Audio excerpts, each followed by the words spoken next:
All right, this is your last panel of the day, and it's last but not least, because we're going to talk about national and regional resilience and where we go from here. Today, you are going to hear our closeout from the Honorable Governor Lou Leon Guerra from Guam. And standing in for Governor Apatang from CNMI, we have Ed Camacho, who has kindly stood in, who's the governor's special assistant for military for the Commonwealth of the Northern Marianas. We are also joined by Mr. Leonito Bacalando Jr. from the Federated States of Micronesia, where he is the Secretary for the Department of Justice. This session is very important. Today you have heard from Governor Lou herself saying, no national security exists without human security. You've seen that new security and new wars are top-down but bottom-up in ways of collaboration and partnership that we haven't done before. We're not used to talking to each other. We've talked about civil-military coordination, and the military is very good at doing civil-military coordination when it comes to HADR, and we get a lot of practice. And with health engagements as well. But what we need to practice is what we just saw here, the below the threshold, the malign influence. How do we start building those trusting relationships that you mentioned? You can't buy that. You can't do that instantly. It can't be this kind of, we come and we say these things. We need to build that trust. And this morning, Carlotta Leon Guerra said, and she talked about ayuda, and she talked about that steady state soft diplomacy. How do we get there? How do we start making that more regular? Because hybrid warfare, the non-conventional stuff, is by, with, and through the civilian population. So it requires that steady state soft diplomacy. Now, these leaders here are going to talk to us about how we start building some of that national and regional relationships and start building that capacity. So this last but not least roll-up for the end of the day, please stay attentive and engaged. And I'm going to first turn it over to Governor Lou, and I'm going to ask her, or pose the first few questions that I posed to her and have her respond.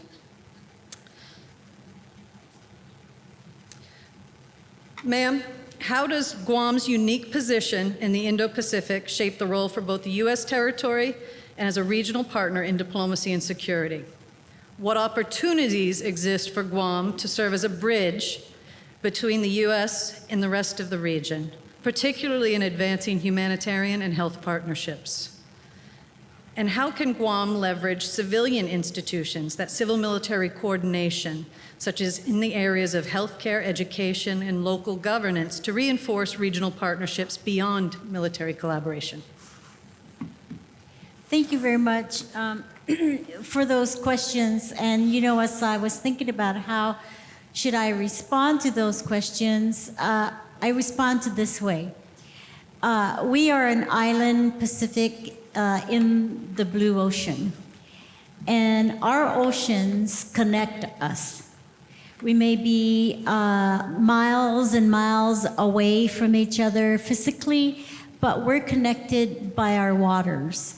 And since, for example, with CNMI, we have always been a one Marianas since the inception of our ancestors. And we only got divided after the 1898 Spanish-American War.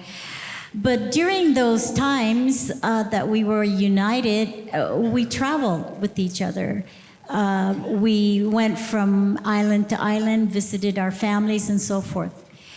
In relation to the regional partners, FSM, Palau, and of course RMI, these are our island brothers and sisters that have always traveled to Guam, whether they travel to Guam for education, whether they travel to Guam for healthcare or for a job. So there's always been that unity and connection among our Pacific island entities here. Our role, Guam, in our role as where we are, I think we play a very prominent role in this interconnection. And we do it the Pacific Island way. where you go and work with your brothers and sisters and respect their culture, their traditions, and respect their ways. And when you go to provide them some maybe advice or guidance or help, you do it in such a way that is not, how do you say it, when outside forces come in and tell you what's best for you to do? Not in that kind of arrogant approach. More so is, how can we help each other be successful in our islands? So as our role in Guam and as a U.S. territory, I think we bring a lot of good experiences to share with our brothers and sisters throughout the region, CNMI. We also have, I think, like I said this morning, we have many of the resources that influences the power of force. And as a result of that, that's why we've been seen as a unique position in the defense of Indo-PACOM.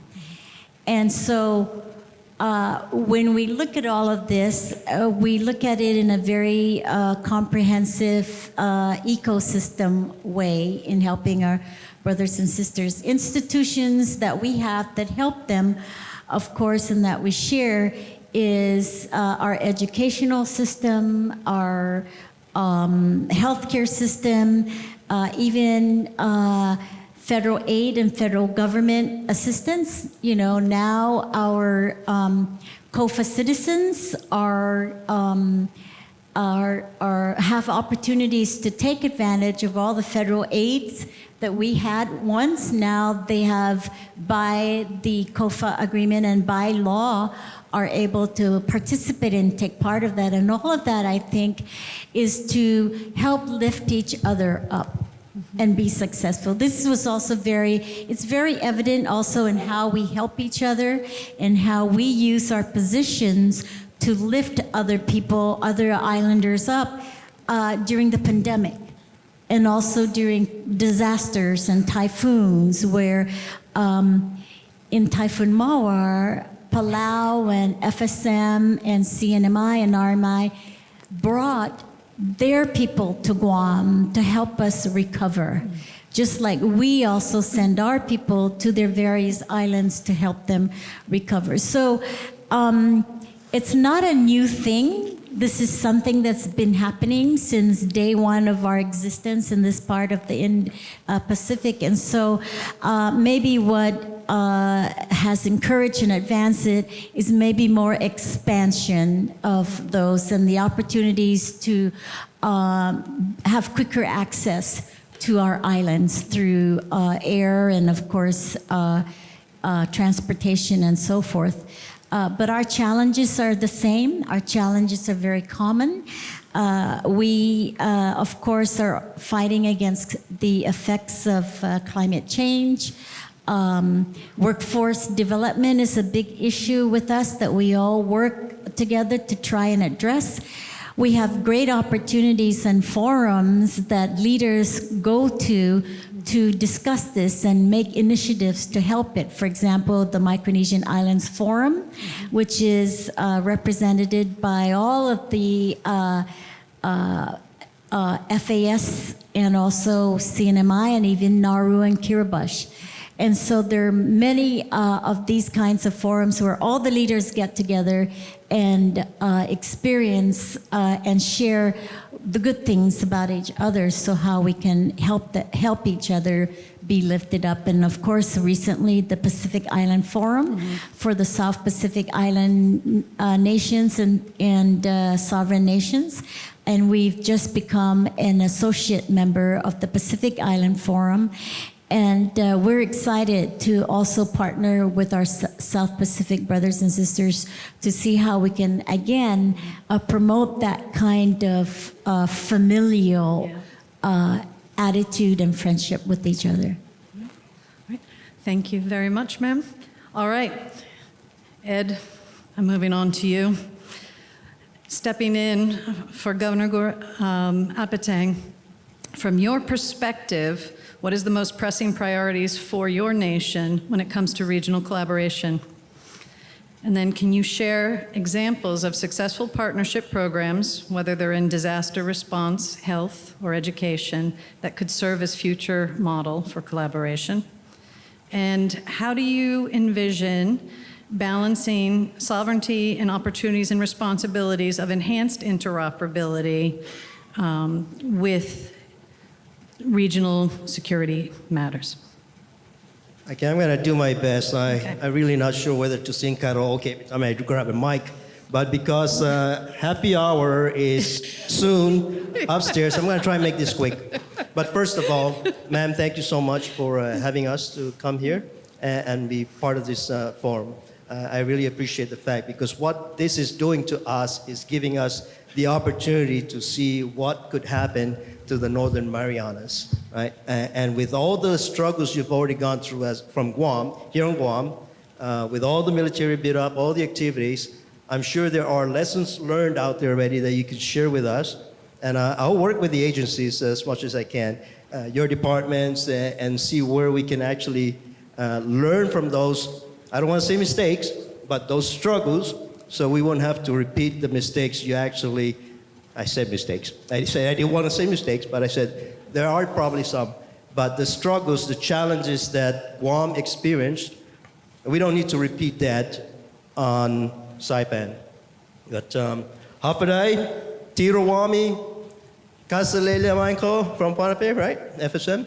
And I'm speaking on behalf of the governor, obviously, the lieutenant governor, the leaders of the Commonwealth of the Northern Marianas, but more so the people of the Commonwealth of the Northern Marianas. The salt water in the northern islands north of Guam are just as salty as the salt water out here. So yes, the ocean does connect us in more than one way, right?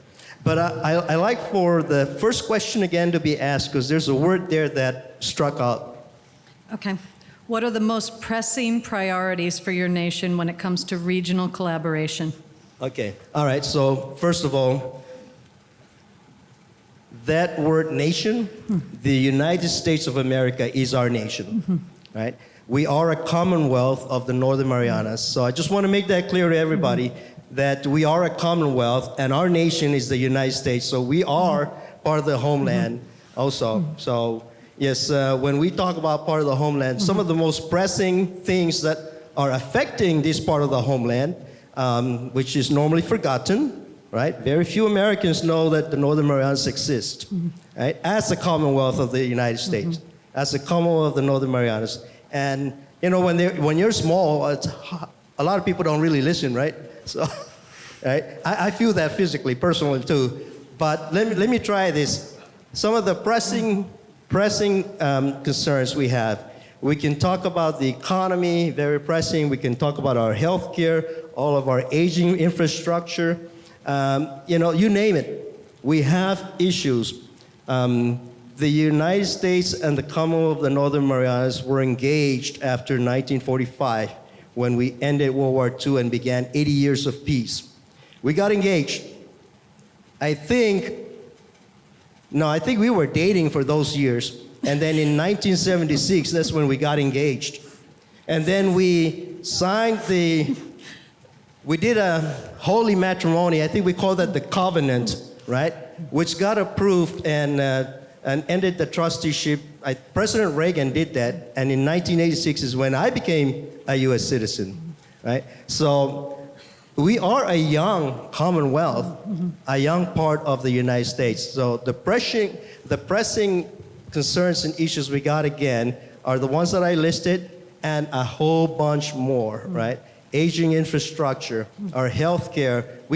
Our hospitals are not the type of hospitals that you would find in Washington, D.C. We are nowhere close to Walter Reed, right? So if we put Washington, D.C. on Rhoda or Saipan or Tinian, how will we defend it?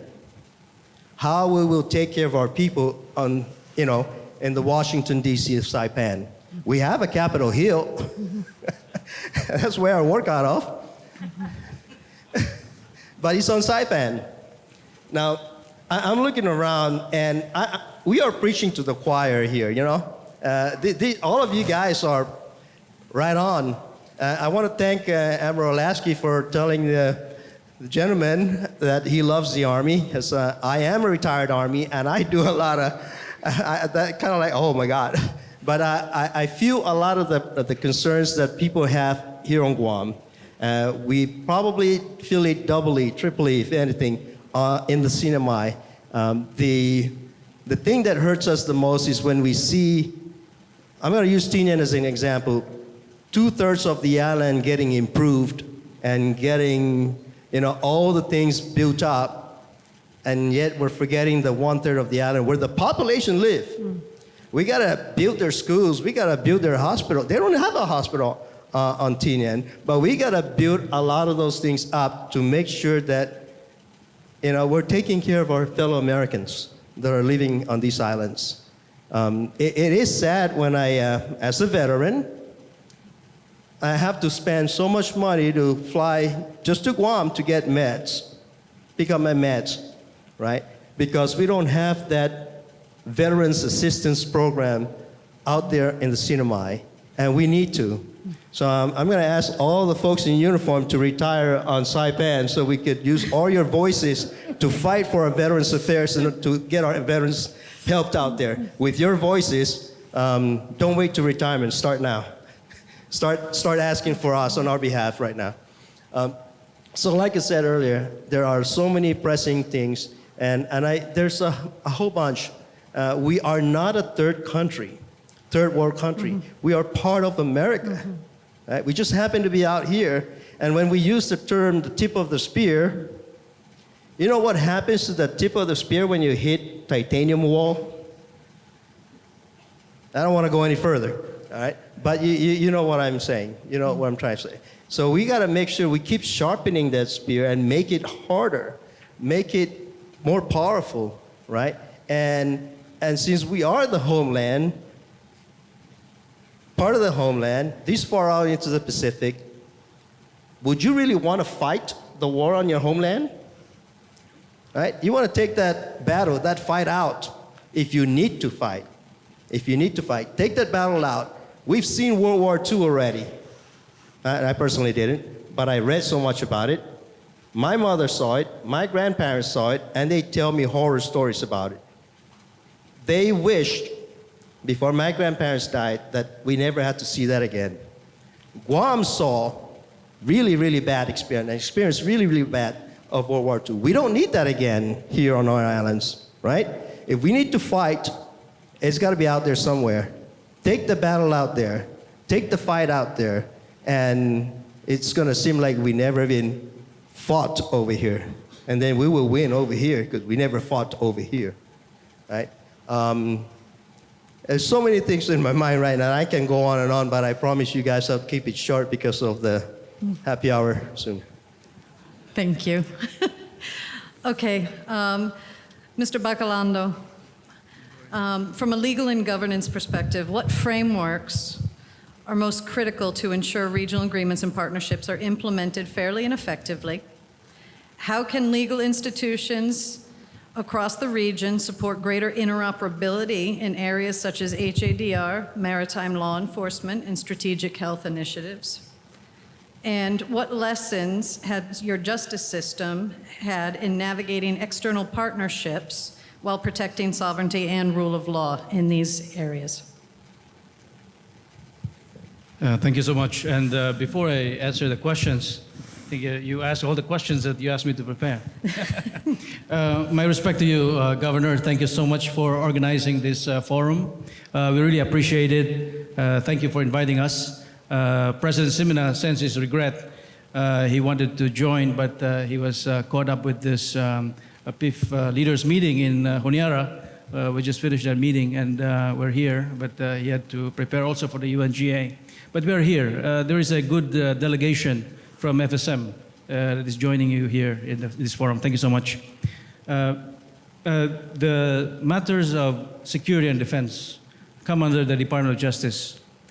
Although the defense as a responsibility is delegated to the United States pursuant to the compact the FSM retains and maintains national police, state police, for law enforcement purposes. And we provide those services to the country at the national level, at the state level.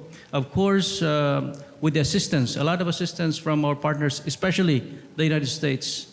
Pursuant to the compact, we have our opportunity to work together, and we really appreciate it.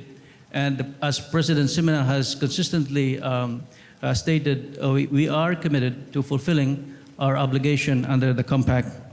And we also conduct a lot of activities in the country in terms of search and rescue operation, medevac, and we do this also with the assistance of the U.S. assets, U.S. Coast Guard, U.S. Navy. And as we shared with Assistant Secretary Dale Marks this afternoon, we wanted to see that opportunity to also expand, and we are working on that in that area. We also do maritime surveillance operation in our country in terms of the exclusive economic zone and also beyond the exclusive economic zone, because there are national jurisdiction in the area of extended continental shelf, which is also a vast area in 4 different places in the country, mostly in the high sea pockets. We also conduct our operation in providing services to the country through our partnerships, existing partnerships. For example, we have the shipwrighter agreement with the United States, and this is also an area that we want to see some expansion and probably more exercises under this arrangement. We have the maritime surveillance capability that is through the FFA, Foreign Fisheries Agency, based in Honiara, with the assistance of Australia, and we do that cooperation as well. We have the Pacific Fusion Center in Vanuatu, PTCCC in Samoa, and we also utilize the Interpol network, with the FSM being the 195th member state party of the Interpol since 2021. FSM considers security as a priority. As a matter of fact, this security is now part and is embedded in the strategic development plan of the FSM with expected strategic outcomes as follows: conflict prevention and resolution, strengthen the rule of law, regional stability and cooperation, maritime and border security, and environmental security. And in pursuing these outcomes, we are mindful of the sovereign interests as the guiding principle of action. And as a nation, FSM seeks peace, friendship, cooperation, and love in our common humanity. As I mentioned earlier, we just came back from Honiara, and in Honiara, during the 45th leaders meeting, the leaders adopted the so-called Ocean of Peace, which was initiated by Prime Minister Rambuka of Fiji. And this Ocean of Peace is based on the premise that no single country can do everything in order to maintain peace. Leaders recognize that in order to deal with external competition, economic shocks, and challenges associated with security, that we must work together as a family, as a Pacific family, pursuant to the 2050 strategy for the Blue Pacific continent. And so I'm glad to see that Lieutenant Governor was there also during the Honiara meeting. And there are a lot of good things that came out from that meeting. Leaders talk about issues of common interest to the region regarding things like climate change, security in the region in general, and a lot of other related topics. And the realization was that peace must be anchored upon the rule of law. And in our view, the rules of engagement must be set out clearly to mutually benefit all parties. Now, with respect to the question on COFA, you gave me a lot of questions. I know. Yeah. I still haven't answered all the other questions. Okay, There are a lot more than that. I'm sorry. This is a pared down. But thank you for the opportunity. First of all, let me just say as a basic premise that small island nations such as FSM face so many challenges maybe similar to the challenges that you're facing, but not probably so much as the United States. And some of these acute challenges are due to the limited resource, due to the remoteness of our country, due to its isolation. Our people need services, and we continue to provide those services despite our resource limitation. As I mentioned, our waters are vast, 1 million square miles of exclusive economic zone, and it even goes beyond that. And we do experience rising demands of emergency services that we need our partners to help us in this area. We need to improve the protection of our nation's critical infrastructures and ensure the creation of national security frameworks that support our sovereignty and the nation's interest. And among the COFA countries, FSM, RMI, and Palau, in our view, we have the opportunity to cooperate in several areas. For example, in combating IUU fishing, in combating transnational crimes, and related challenges. Our law enforcement organizations must work together and strengthen our collective resolve to produce more positive outcomes. One final point. Based on our experience, some of the lessons learned in this area, it is important in our view, is the value of consultation. We have to have an open dialogue, candid exchanges of opinion, because these things give clarity to our purpose and to meaning. People and communities are likely to engage, willing to engage, in an environment of transparency and genuine disclosure. And we have a lot of those activities happening. For example, that project in YAP and so on. People have pressing needs and hopes as well as aspirations, but they also want to see how their challenges and experiences are addressed in a more meaningful manner. And there is room for genuine conversation and understanding. In the case of the Compact, the entire Title III of the Compact refers to defense and security. It is based upon trust and responsibility. And along with it is a desire to fully implement the Compact in its entirety, which includes the development, creating development through education and health programs and infrastructure building, and including capacity building that supports the rule of law and keeps peace and order in our communities. That is a lot to build, a lot to learn, given our experience in this area.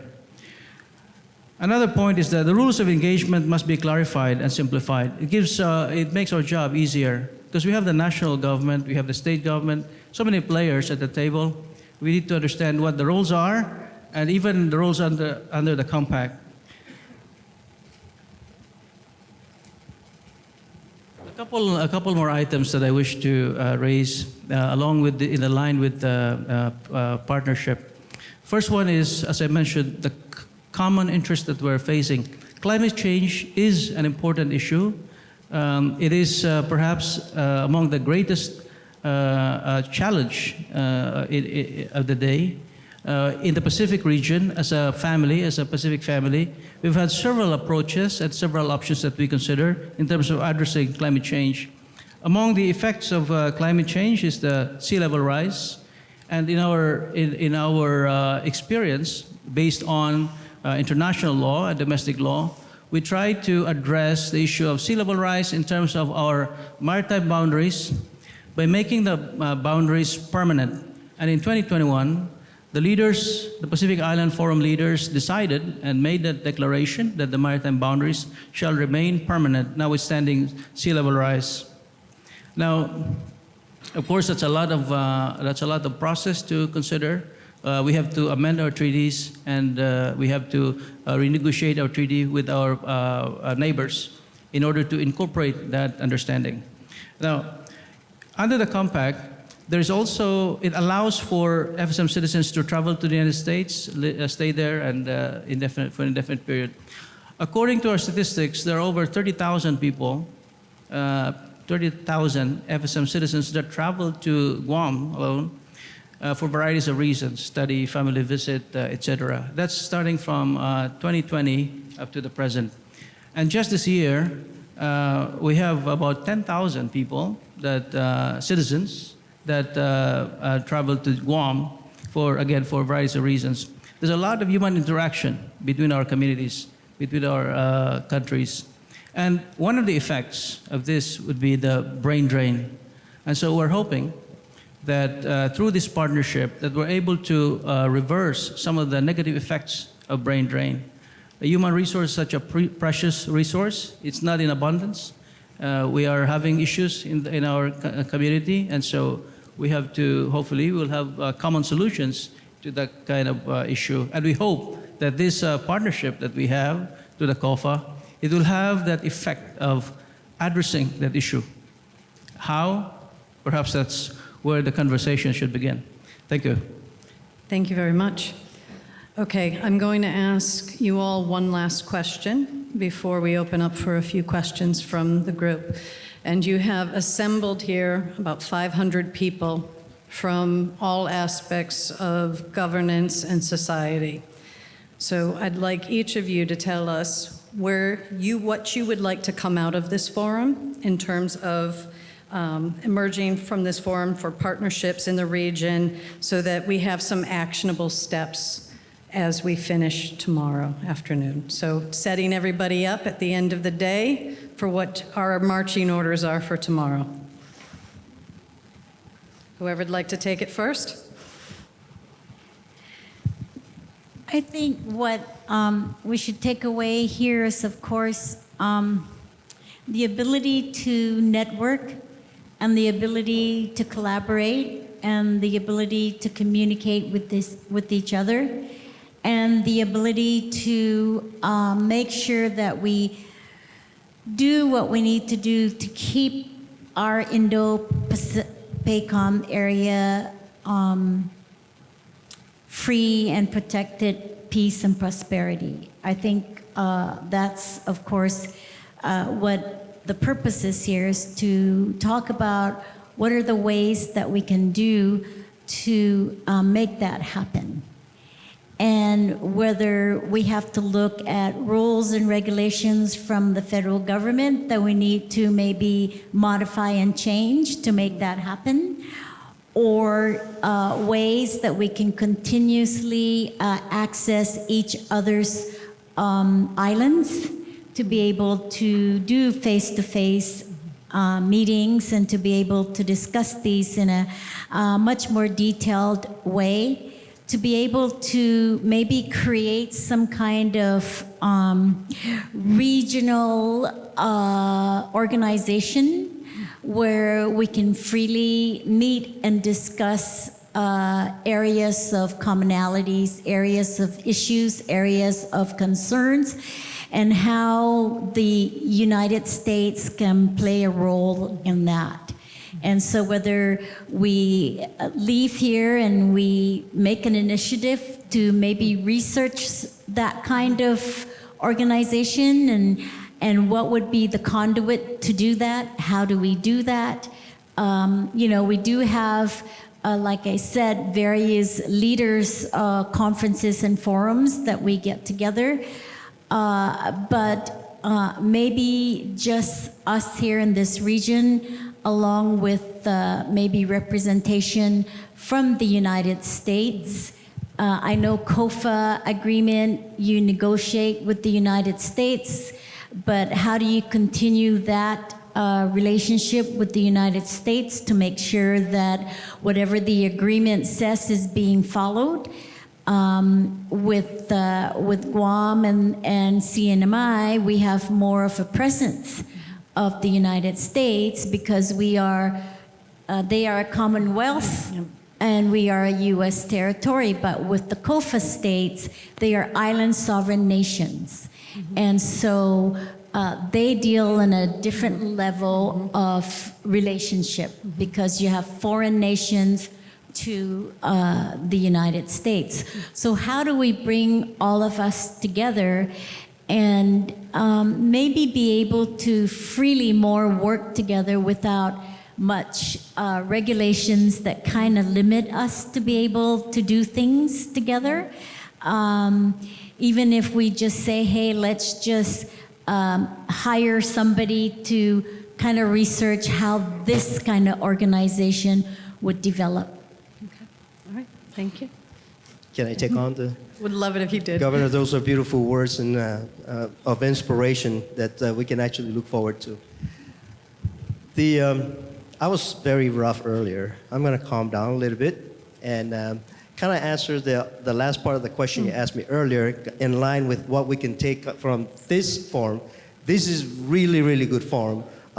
If anything, network now, because it's going to be too late to, make friends when you need them, right? So become friends with each other right now and do that. But there's some glaring examples of the kinds of things that when you partner and you network that could come out. The greatest examples that I have in mind are the activities that we have going up in the Commonwealth, from the Coast Guard services when we have search and rescue, was mentioned earlier. We have medevacs of that nature, that when we need the most rapid responders to come and help us. The Air Force, the Navy, the Marines, they're there. Army for DISCA, Defense Support of Civil Authority. I think there's a forum, a panel that's going to be coming up, I believe tomorrow, on that one. Those are the kinds of things that the Defense Support of Civil Authorities, folks, the DISCA, I love what you're doing. Continue to practice, continue to exercise, continue to do those tabletop exercise, continue to communicate and maintain those contacts. Get them on your speed dial, if you have those, right? But get those numbers of the people you need to get a hold of if something should happen. We can predict a storm, a really bad storm, 72 hours out in advance. So don't wait till after the storm. Do something before, during, and after. Maintain the communication. Bad experiences I had.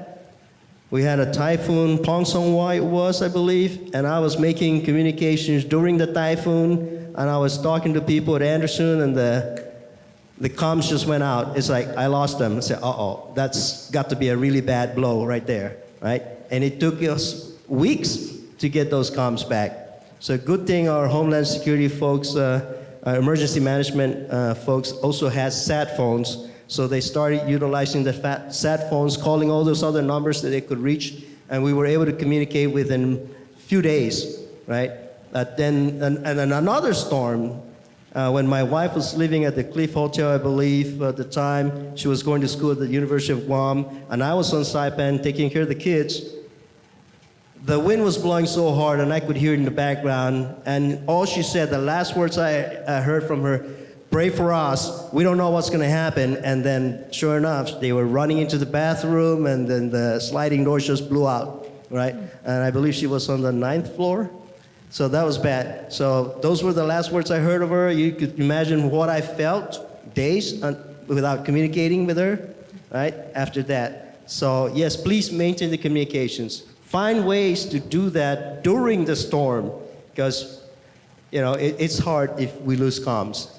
But there's a lot of great things happening. Of course, when the build-up is happening in the cinema, there's a lot of indirect trickle-down economics that are benefiting our people. A lot of the exercise, the latest one was Reform Pack, and we got another small one this weekend coming up, I believe, that's going to go on to the next week. Smaller one, but whatever little footprint we have on the island, we really appreciate that. Honestly, we have some folks that, don't think like the way we do, but even them appreciate that. And I want to thank, just before I get off this, I want to thank everybody in uniform for all you do. We raise our right hands to support and defend the Constitution of the United States, foreign and domestic, and we protect the rights of all the people that are actually speaking out there, whether they're speaking for us or against us. That's their right, and you guys raise your right hand to do that. You put on the uniform and sacrifice not just your lives, but your family's lives to help everybody keep surviving and keep happy and living the life of peace, freedom, and with all the values of what we have as Americans. So thank you very much. I hope I answered the other questions. You did. Yeah, thank you. I agree with everything that's been said so far. Thank you. So, Our takeaway, I believe, one of the takeaways would be that this kind of forum gives us a good opportunity to have a candid conversation. We talk to each other. We're able to identify our commonalities, our challenges, and we're able to scratch upon possible solutions, some of the options, especially in this context where we have a special relationship between the FSM and the United States through the compact. In the same manner that we operate in the country, we carry out our mandate and conduct our activities in partnership with with other countries. For example, we work with Australia in terms of maritime security. Now we have 2 Guardian-class patrol boats that we use in our maritime surveillance. We also work with Japan. Of course, we work with the U.S. That EMC, for example, EMC project is a result of a combined cooperation between U.S., Japan, and Australia, the FSM benefiting it, and other countries in the region. So there is a lot of opportunities to talk to each other on the areas that we can further improve. And let me cite a specific example. In the compact, as I mentioned earlier, it has provided an impetus for FSM citizens to travel to the U.S., live in the U.S. for various reasons. It's a good thing. Now, it also has the effect of these things called, for example, deportees. Since the beginning of the compact, we've had more than 2,000 deportees back into the FSM. Many of these deportees were convicted by the U.S. courts. Some of them may not be convicted, but regardless, they've been deported. Just this year, January to August, there had been 40 deportations into the FSM. So maybe we can presume that the number will keep increasing. Maybe it will intensify. But the point is that there has to be something that we can do together as compact parties. For example, maybe we can start thinking about reintegration and rehabilitation programs, which, by the way, we don't have. But we have to start thinking about that before it becomes a much bigger problem. I'll leave it at that. Perhaps we can do some thinking around it, and we can work together and have some further conversation. Thank you so much. Okay, thank you.